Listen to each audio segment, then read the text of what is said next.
बिस्मिल्लाहिर्रहमानिर्रहीम। अस्सलामु अलैकुम वरहमतुल्लाहि वबरकातुहू। व्यूअर्स, डिस्क्रीट मैथमेटिक्स लेक्चर 5 में हम दो चीज़ें डिस्कस करेंगे। पहले तो लॉजिकल इक्विवेलेंस की डेफिनेशन करेंगे कि टू प्रपोजिशंस कब लॉजिकली इक्विवेलेंट होती हैं।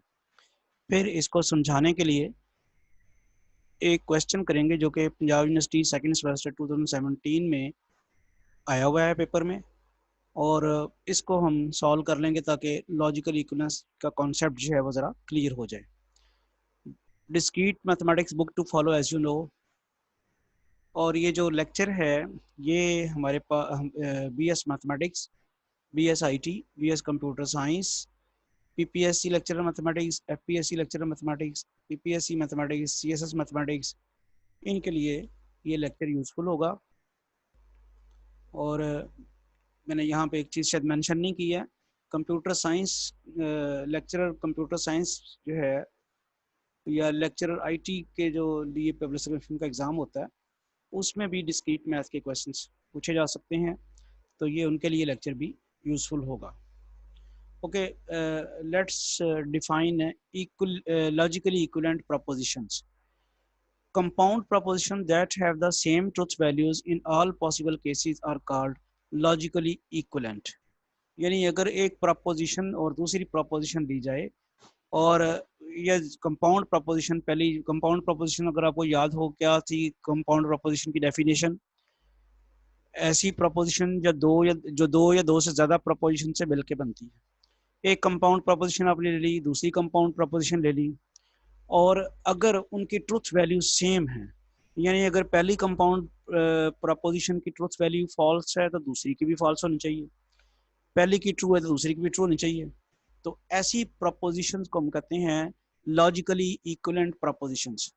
If P and Q are logically equivalent propositions, then these are written as P is logically equivalent to Q. बात समझ आइए क्या कहा जा रहा है? आप ये समझें कि ये कोई कंपाउंड प्रपोजिशन है, दो या दो से ज़्यादा प्रपोजिशन से मिलके बनी है। इसी तरह ये भी एक कंपाउंड प्रपोजिशन है जो दो या दो से ज़्यादा प्रपोजिशन से मिलके बनी है।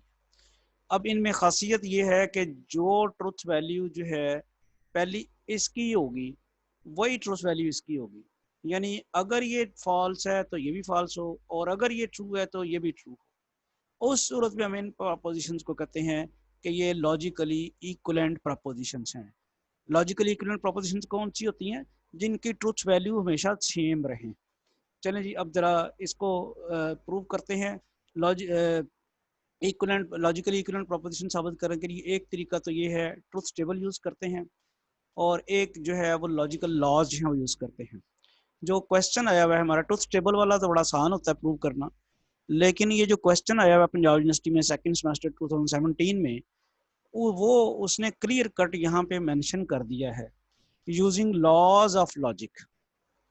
Using laws of logic verify the logical equivalence. ये आप कीप इन माइंड कि अगर आप इसको ट्रुथ टेबल से साबित करेंगे तो वो आपको मार्क्स नहीं मिलेंगे, क्योंकि यहाँ पे मेंशन हो गया। हाँ, अलबत्ता ये ना चीज़ होती, सिर्फ कहता वेरीफाई द लॉजिकल इक्विवेलेंस, फिर कोई इशू नहीं था, फिर वो आप जैसे मर्जी फिर आप ट्रुथ टेबल से कर रहे थे। मैंने जैसे बताया कि ट्रुथ टेबल से साबित करना आसान होता है।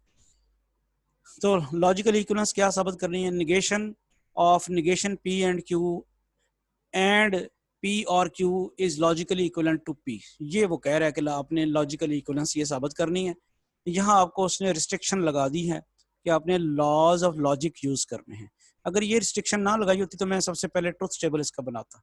ट्रुथ टेबल कैसे बनाता? मैं वो P और Q लिखता, फिर वो निगेशन P और फिर उसका डबल निगेशन, ये सारी चीज़ें मालूम करके आखिर में मैं देखता कि जो जो कॉलम्स आते हैं, एक कॉलम में इसकी ट्रुथ वैल्यूज में देखता और दूसरे कॉलम में मैं P की ट्रुथ वैल्यूज देखता।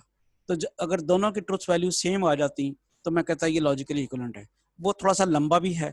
यूजिंग लॉजिकल लॉज जो हैं वो यूज करते हुए अगर करेंगे तो स्टेप्स कम हो जाएंगे, लेकिन इस क्वेश्चन में क्योंकि हमें उसने रेस्ट्रिक्ट किया है यूजिंग लॉज ऑफ लॉजिक, हमने इसको इक्विवेलेंट साबित करना है। तो लॉज ऑफ लॉजिक को साबित करके हमने यूज करके ये चीज साबित करनी है कि ये लॉजिकली इक्विवेलेंट है।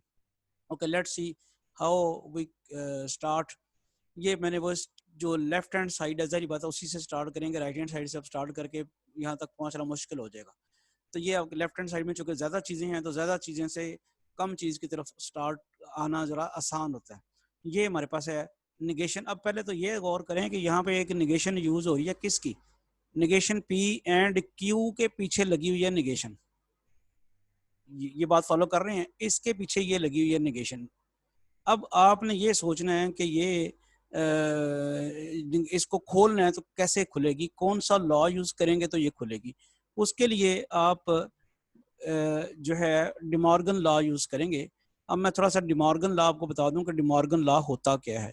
सेट्स में डिमॉर्गन लॉ आपने पढ़ा हुआ है, ए इंटरसेक्शन बी का कॉम्प्लीमेंट दिया जाए तो किसके बराबर होता है, A complement union B complement. दो चीजें तब्दील आती हैं इसमें कि पहले तो बाहर कॉम्प्लीमेंट से अब अंदर आ गया कॉम्प्लीमेंट ए के ऊपर और बी के ऊपर, और इस इंटरसेक्शन को उसने यूनियन में तब्दील कर दिया।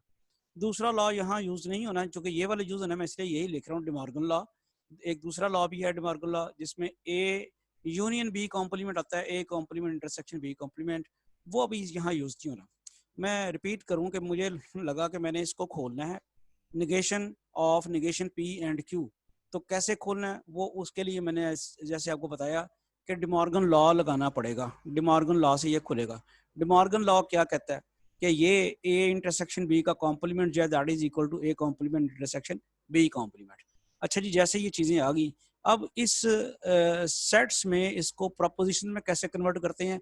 यहाँ आ जाता है इस कॉम्प्लीमेंट, ऊपर जो कॉम्प्लीमेंट उसकी जगह ये निगेशन आ जाती है, ए की जगह पी आ जाता है, इंटरसेक्शन की जगह एंड आ जाता है, और बी की जगह क्यू आ जाता है। अब आपको समझ आ गई होगी क्या बन जाएगा फिर, this will be equivalent to negation P और निगेशन क्यू। दोनों काम हो गए ना। ये जैसे ए कॉम्प्लीमेंट हुआ था वो निगेशन पी होगी, और ये एंड जो है किस में कन्वर्ट हो गया, और में, और ये बी कॉम्प्लीमेंट की जगह क्या आ गया, निगेशन क्यू। तो आई होप कि आपको समझ आ गई है कि जो डिमॉर्गन लॉ है उसके मुताबिक निगेशन पी एंड क्यू बराबर आता है किसके, निगेशन पी और निगेशन क्यू। अच्छा जी, अब अगर आपको ये समझ आ गई है तो मैं पहले इतने हिस्से को खोलता हूँ, ये वाला जो है इसको खोलता हूँ, और ये मैंने साथ में लिख भी दिया किसके किसके लिए लगाया है ये, डिमॉर्गन लॉ से। क्या करूंगा मैं, इस वक्त जो मेरे पास प्रपोजिशन जो है ना वो पी नहीं है बल्कि ये है निगेशन पी। तो मुझे क्या करना पड़ेगा इसकी, एक मिनट ज़रा मैं इसको ठीक कर दूं। ये निगेशन पी मेरे पास है, तो निगेशन पी यानी प्रपोजिशन ये है, ये वाली निगेशन पी। तो मैं बाहर निगेशन लगा हुआ है तो मुझे क्या करना पड़ेगा, यही करना पड़ेगा ना फिर, निगेशन ऑफ निगेशन पी। और इस तरह ये जो एंड है ये कन्वर्ट हो जाएगा किसमें, और में, और आगे ये क्यू जो है उसके ऊपर लग जाएगी निगेशन क्यू। बात फॉलो कर लिया आपने। यानी मैंने अभी जो डिमॉर्गन लॉ यूज किया है किसके ऊपर किया है, इतने पोर्शन के ऊपर किया है। अब इसको तो मैंने छेड़ा ही नहीं ना, ये एंड और ये तो वैसे का वैसे ही रहेगा, तो ये हम ऐसे ही लिख देंगे इसको, वो वैसे का वैसे ही आ गया, एंड पी और Q. Okay, once again I repeat कि मैंने ये किया है negation negation P and Q के ऊपर डिमॉर्गन लॉ लगाया है, वो बन गया निगेशन निगेशन पी, और ये जो एंड था वो और में कन्वर्ट हो गया, और ये क्यू जो है उसके साथ निगेशन क्यू लग गया। इसको मैंने अभी तक छेड़ा, ये मैं फिर आपको रिपीट कर दूं कि ये जो चीज़ है इसको एंड ये एज इट इज़ है, इसके ऊपर कोई लॉ नहीं लगाया, ये एज इट इज़ है। पहले मैंने उसको चीज़ को खोला बाई डिमॉर्गन लॉ। ओके, आगे चलते हैं थोड़ा सा। तो हम देखते हैं कि डबल निगेशन लॉ जो होता है वो क्या होता है। Double negation law, double negation जैसे डबल कॉम्प्लीमेंट नहीं होता, ए कॉम्प्लीमेंट का दोबारा कॉम्प्लीमेंट लें तो वो ए आ जाता है, ए को रिस्टोर कर देता है। इसी तरह अब ये नजर आ रहा है कि ये स्टेप लगेगा, डबल निगेशन पी जब करेंगे तो वो आपके पास पी रह जाएगा। तो फिर अब देखें क्या हुआ, कुछ भी नहीं किया, डबल निगेशन लॉ पहले लिख दिया है। अच्छा, मैं आपको फिर बताऊं कि आपने ये लॉज लिखने हैं, अगर ये नहीं लिखेंगे हर स्टेप पे जो जो लॉ आपने यूज किया वो लिखना, नहीं लिखेंगे तो मार्क्स नहीं मिलेंगे। अच्छा, एक और बात है, डिस्क्रीट मैथमेटिक्स सारे का सारा लॉजिकली होता है। आप करके आते हैं, कहते हैं जी मैंने इतने सफ़े लिखे हैं तो मुझे नंबर नहीं मिले, वो नहीं मिलेंगे नंबर, आपकी लॉजिक सही नहीं है, अगर आपके आर्गूमेंट सही नहीं है तो आपको मार्क्स नहीं मिलेंगे। कैलकुलस की तरह नहीं है कि आपने जितने स्टेप्स किए उसको मार्क्स मिल गए, नो। अगर आपने यहाँ लॉ ही गलत लिख दिया, आपको लॉ का नाम ही नहीं पता या लिखा ही नहीं है, तो मार्क्स नहीं मिलेंगे। तो ये आपके पास डबल निगेशन जो है वो क्या हो गया, डबल निगेशन पी के लिए तो पी आ गया। फिर इसको मैंने अभी तक फिर नहीं छेड़ा, एंड पी और क्यू, इसको मैं नहीं छेड़ रहा, अभी तक नहीं छेड़ा, ठीक है। अब मेरे पास एक है डिस्ट्रीब्यूटिव लॉ, कैसे, जरा ये बड़ा गौर करें तो मेरे पास यहाँ इसमें भी P और समथिंग है, इसमें भी P और समथिंग है, वो P और निगेशन Q है और ये P और Q है। तो यहाँ से डिस्ट्रीब्यूटिव लॉ लगा के इसको हम ऐसे लिख सकते हैं, P और ये देखें, ये जो P और मैंने ऊपर मार्क किया था वो मैं इसको डिस्ट्रीब्यूटिव लॉ से लिख दिया कि P और निगेशन Q, बाकी बच क्या जाएगा। ये जो P और दोनों के साथ था वो तो आप डिस्ट्रीब्यूटिव लॉ में लगा देते हैं, यानी ये वाला P और ये वाला P और ये तो आ गया यहाँ पे ऐसे, ठीक है, ये P और आ गया। अब आपके पास जो बच गया है वो जरा गौर करें कि वो क्या बच गया आपके पास। वो आपके पास बच गया है, एक तो आपके पास ये इंडिकेशन Q बची, वो यहाँ पे आ गई, एक आपके पास ये Q बचा, वो यहाँ पे आ गया। आई होप कि आपको ये पता चल गया कि जब डिस्ट्रीब्यूटिव लॉ लगाया तो P और जो 2 दफ़ा लिखा हुआ था वो सिर्फ 1 दफ़ा लिखा हुआ आ गया, ठीक है। नेक्स्ट चीज, जब आपने ये कर लिया, अगला कौन सा लॉ है? अगला लॉ जो है वो है, आपको ट्रुथ टेबल याद होगा, निगेश उसका ट्रुथ टेबल बनाया था प्रोपोजिशन और उसकी निगेशन का। हमेशा ये होता है प्रोपोजिशन और उसकी निगेशन का एंड जब आता है तो वो हमेशा फॉल्स होता है। क्यों बोला कि एंड के लिए आपको याद है कि ये ट्रुथ वैल्यू उस वक्त होती है, ये जब एंड हमारे पास हो तो ट्रुथ वैल्यू कब आती है, जब दोनों ट्रू हो, यानी ये प्रोपोजिशन भी ट्रू हो और ये भी ट्रू हो, तब ट्रुथ वैल्यू आती है ट्रू। एंड के लिए ये जो कंजंक्शन है, इस कंजंक्शन की ट्रुथ वैल्यू ट्रू कब आती है, जब दोनों प्रोपोजिशंस की ट्रुथ वैल्यूज ट्रू हो। ये होगा ना कभी नहीं भाई, अगर Q ट्रू हुआ तो निगेशन Q फॉल्स हो जाएगी, और अगर Q फॉल्स हुआ तो निगेशन Q ट्रू हो जाएगी। तो ये दोनों एट ए टाइम तो कभी ट्रू होंगी नहीं, चूंकि ये दोनों एट ए टाइम, ये यानी ये कौन कौन सी दोनों, एक निगेशन Q और एक Q, ये एट ए टाइम तो कभी ट्रू होगी नहीं। एट ए टाइम ट्रू नहीं होगी तो हमेशा ही इस का जो ट्रुथ टेबल होगा उसमें इसकी वैल्यू हमेशा फॉल्स आएगी, तो वो परमानेंट फॉल्स यहाँ पे लिख दी गई है। ये एक आर्गुमेंट है, इसी को हम यहाँ पे यूज करते हैं और यहाँ पे हम लिख देंगे फॉल्स, P और फॉल्स। अच्छा, अब बड़ा ही इंपॉर्टेंट है आइडेंटिटी लॉ। ये जरा गौर कीजिएगा, आइडेंटिटी लॉ क्या है।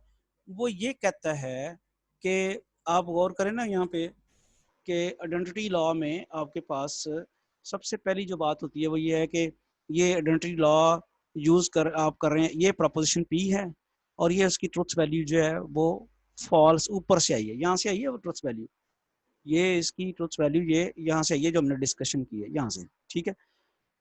आइडेंटिटी लॉ ये कहता है कि इस एक्सप्रेशन का जो आंसर है वो उसकी जो ट्रुथ वैल्यू है, ये इस एक्सप्रेशन की ट्रुथ वैल्यू जो है वो डिपेंड करती है P की ट्रुथ वैल्यू के ऊपर। क्यों बोला भाई, P ट्रू हो तो और के साथ अगर फॉल्स भी लगाएंगे तो ट्रू आएगा, और अगर P फॉल्स है तो और के साथ फॉल्स लगाएंगे तो फिर वो फॉल्स आ जाएगा। तो P की यानी ये जो और है ना, ये और ये इसकी वजह से जब P और F हम करते हैं तो जो ट्रुथ वैल्यू आती है वो हमेशा किसकी आनी है, P की आनी है। इसे हम कहते हैं आइडेंटिटी लॉ। तो ये लॉज आप जरा लाजमी देख लीजिएगा। फिर रिपीट करता हूँ मैं, आइडेंटिटी लॉ में क्या कहता है, आइडेंटिटी लॉ में क्या कहता है कि P और F जब करेंगे तो जो ट्रुथ वैल्यू आनी है वो हमेशा P की आनी है, क्योंकि P ट्रू होगा तो ट्रू और फॉल्स ट्रू आएगा, P फॉल्स होगा तो फॉल्स और फॉल्स फॉल्स आएगा। तो जो यहाँ पे वैल्यू आ रही है वो किसकी आ रही है, वो ट्रुथ वैल्यू आ रही है P की। तो मैं ज़रा सारे स्टेप्स रिपीट कर दूं कि सबसे पहला काम मैंने क्या किया है, मैंने इतने पोर्शन के ऊपर वो लगाया है डिमॉर्गन लॉ। उसके बाद क्या किया है, इतने पोर्शन के ऊपर डबल नेगेशन लॉ लगाया है। फिर क्या किया है, डिस्ट्रीब्यूशन लॉ, डिस्ट्रीब्यूटिव लॉ लगाया है।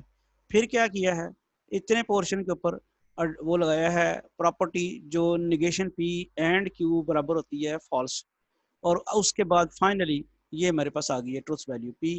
होपफुली आपको क्वेश्चन समझ आ गया होगा, और मैं जैसे आपको पहले भी कहा हुआ है कि अगर आपको कोई चीज़ समझ नहीं आती तो ज़ाहिर बात, अब ये लाइव तो हो नहीं रहा होता लेक्चर, तो आप मुझे इस लेक्चर की कमेंट्स में आप बता सकते हैं कि जो चीज़ आपको क्लियर नहीं हुई।